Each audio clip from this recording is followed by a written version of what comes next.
Canada's interest rates are going to be going up after being on hold with the pandemic. For people wanting to get into the housing market, that seems like a bad thing. But this affordability advocate says not so fast. So for anyone struggling to afford a place to call home, the reason you should care about the mismeasurement of housing inflation and the reason you should care about low interest rates is that there's a darker side to the cheap credit system. This mismeasurement he's referring to is data used to assess and combat inflation, saying it doesn't reflect the harsh reality of soaring housing prices.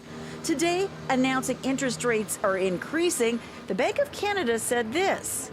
Prices for food, gasoline, and housing have all risen faster than usual. But Paul Kershaw says housing increases far outpace the rest, and that's not accurately represented in the calculations.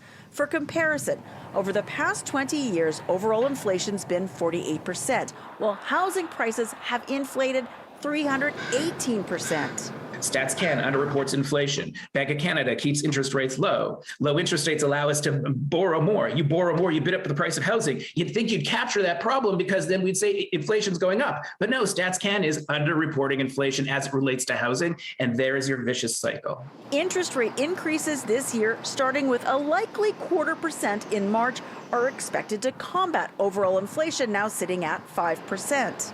We then think it's going to come down fairly quickly through the second half of the year to about 3% by the end of the year. But to make a change in housing, Kershaw says it's going to take a lot more, including giving up the cheap borrowing that's keeping prices higher than hard work can earn. Young people are like, please don't let interest rates rise. It's the only way I'm going to get into the market. But it's that very hack of a broken system that sustains home prices rising and rising and rising, making the problem worse for those who follow. So we need to resist the individual hack to fix the systemic problem. And it will require, he says, a shift in looking at housing as homes, not investments. We just need a gut check for many people like me about our tolerance and our enthusiasm for easy wealth accumulation when you're a homeowner. In Victoria, Liza Yuzda, City News.